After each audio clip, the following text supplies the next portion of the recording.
ನಮಸ್ಕಾರ. ನೀವು ನೋಡ್ತಾ ಇದ್ದೀರಾ ಟಿವಿ ವಿಕ್ರಮ ವಿಶೇಷ ಕಾರ್ಯಕ್ರಮಕ್ಕೆ ಸ್ವಾಗತ. ನಾನು ಜೆಸಲ್ ಡಿಸೋಜ. ನೀವು ಇಲ್ಲಿ ತನಕ ಟಿವಿ ವಿಕ್ರಮವನ್ನ ಸಬ್ಸ್ಕ್ರೈಬ್ ಮಾಡದೇ ಇದ್ರೆ ತಕ್ಷಣ ಸಬ್ಸ್ಕ್ರೈಬ್ ಮಾಡಿ. ಮಹಾರಾಷ್ಟ್ರದಲ್ಲಿ ಇದೇ ವಾರದಲ್ಲಿ ಮತ್ತೊಮ್ಮೆ ಚುನಾವಣೆ ನಡೆಯೋಕೆ ಎಲೆಕ್ಷನ್ ಕಮಿಷನ್ ಡಿಸೈಡ್ ಮಾಡಿದೆ. 16 ಕ್ಷೇತ್ರಗಳನ್ನ ಹೊರತುಪಡಿಸಿ ಮಿಕ್ಕಿರುವ 272 ಕ್ಷೇತ್ರಗಳಲ್ಲಿ ಮತ್ತೊಮ್ಮೆ ಮತದಾನ ನಡೆಯಬೇಕು ಅಂತ ಎಲೆಕ್ಷನ್ ಕಮಿಷನ್ ಆದೇಶ ಹೊರಡಿಸಿದೆ. ಅಷ್ಟೇ ಅಲ್ಲ, ಈ ಸಲ ನಡೆಯುವ ಮರು ಚುನಾವಣೆಯಲ್ಲಿ ಇವಿಎಂ ಇರೋದಿಲ್ಲ. ಅದರ ಬದಲಿಗೆ ಬ್ಯಾಲೆಟ್ ಪೇಪರ್ ಮೂಲಕ ಮತದಾನ ನಡೆಯುತ್ತೆ. ಎಲ್ಲ ಮತದಾರರು ಈಗ ಮತ್ತೊಮ್ಮೆ ಮತಗಟ್ಟೆಗೆ ಹೋಗಿ ಬ್ಯಾಲೆಟ್ ಪೇಪರ್ ಅಲ್ಲಿ ತಮ್ಮ ವೋಟ್ ಒತ್ತಿ ಡಬ್ಬಿಯಲ್ಲಿ ಹಾಕಬೇಕು. ಕಾಂಗ್ರೆಸ್ ಪಕ್ಷಕ್ಕೆ ಈ ಸಲದ ಮಹಾರಾಷ್ಟ್ರದ ಚುನಾವಣೆಯಲ್ಲಿ ಇವಿಎಂ ನಿಂದ ಭಾರಿ ಅನ್ಯಾಯ ಆಗಿದೆ.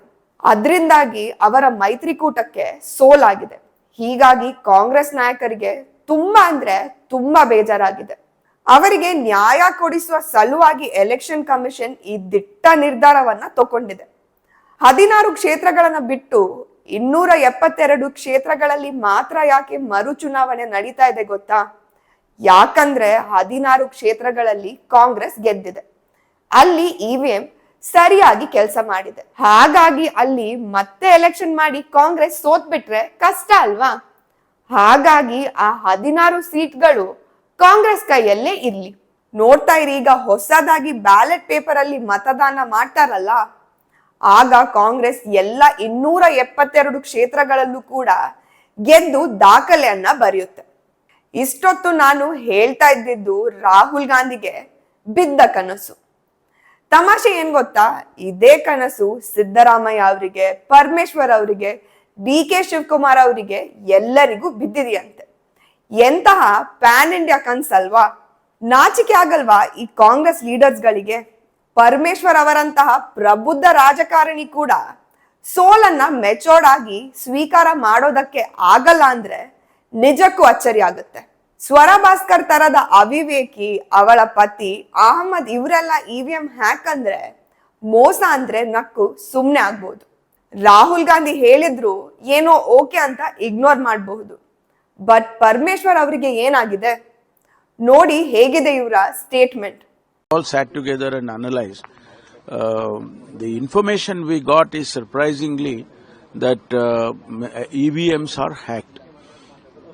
Not in every constituency, but selectively, I believe they have hacked the EVMs. That is what we discussed. If that is true, then we don't have to say anything about it. And we are going to appeal to the Election Commission also again. Party will take a decision on that.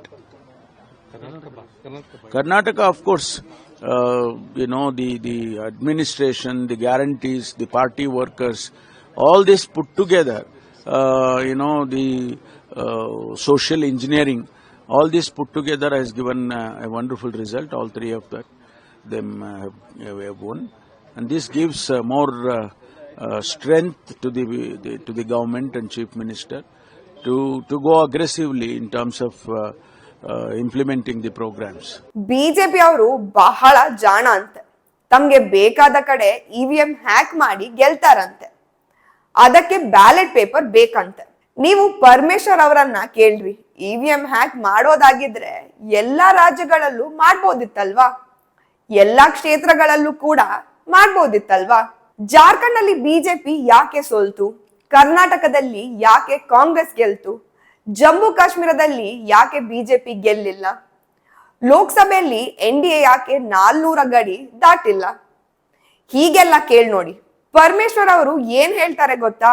BJP ಅವರು ಭಾರಿ ಚಾಲಾಕಿಗಳು, ಎಲ್ಲಾ ಕಡೆ hack ಮಾಡಿದ್ರೆ ಗೊತ್ತಾಗ್ಬಿಡುತ್ತೆ ಅಂತ. ಕೆಲವು ಕಡೆ ಮಾತ್ರ ಹ್ಯಾಕ್ ಮಾಡಲ್ಲ. ತಾವು ಸೋಲೋದು ಪಕ್ಕ ಅಂತ ಗೊತ್ತಿರುವ ಕಡೆ ಮಾಡೋದಿಲ್ಲ, ಗೆಲ್ಲುವ ಸಾಧ್ಯತೆ ಇರೋ ಕಡೆ ಮಾಡ್ತಾರೆ. ಪರಮೇಶ್ವರ್ ಅವರ ಈ ಸಂಶೋಧನೆಗೆ ನೋಬೆಲ್ ಪ್ರೈಸ್ ಕೊಡ್ಲೇಬೇಕು. ಕಾಂಗ್ರೆಸ್ನ ವಿಧಾನ ಪರಿಷತ್ ಸದಸ್ಯ ವಸಂತ್ ಕುಮಾರ್ ಇನ್ನೂ ಬುದ್ಧಿವಂತ. ಅವರು ಇನ್ನೊಂದು ಹೊಸ ಸಂಶೋಧನೆಯನ್ನ ಮಾಡಿದ್ದಾರೆ. ಡೆಲ್ಲಿಯಲ್ಲಿರುವ RSS ಕಚೇರಿಯಲ್ಲಿ 2000ಕ್ಕಿಂತ ಹೆಚ್ಚು RSS ಕಾರ್ಯಕರ್ತರು ಕೆಲಸ ಮಾಡ್ತಾ ಇದ್ದಾರಂತೆ. ಅವರಲ್ಲಿ ತುಂಬಾ ಜನ ಸಾಫ್ಟ್ವೇರ್ ಇಂಜಿನಿಯರ್ಸ್ ಅಂತೆ. ಅವರ ಮೂಲಕ ಬಿಜೆಪಿ ನಾಯಕರು ತಮ್ಗೆ ಬೇಕಾದ ಕಡೆ ಇವಿಎಂ ಅನ್ನ ಹ್ಯಾಕ್ ಮಾಡಿಸ್ತಾರಂತೆ. ಶಬ್ಬಾಷ್.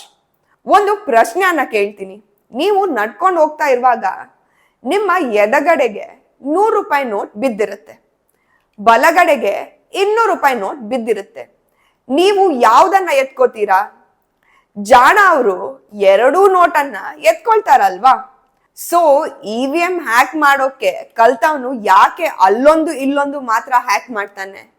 ಎಲ್ಲ ಇವಿಎಂಗಳನ್ನ ಕೂಡ ಹ್ಯಾಕ್ ಮಾಡ್ಬೋದಲ್ವಾ? ಮೋದಿಜಿ ಮನಸ್ಸು ಮಾಡ್ತಿದ್ರೆ ರಾಹುಲ್ ಗಾಂಧಿ ಚುನಾವಣೆಗೆ ನಿಂತಿದ್ದ ಕಡೆಯಲ್ಲಿ ಇವಿಎಂ ಅನ್ನ ಹ್ಯಾಕ್ ಮಾಡಿಸಿ ಸೋಲ್ಸ್ಬಹುದಿತ್ತಲ್ವಾ? ಮೋದಿಜಿ ಅವರು ವಾರಣಾಸಿಯಲ್ಲಿ 6 ಲಕ್ಷ ವೋಟ್ನಿಂದ ಗೆಲ್ಬಹುದಿತ್ತಲ್ವಾ?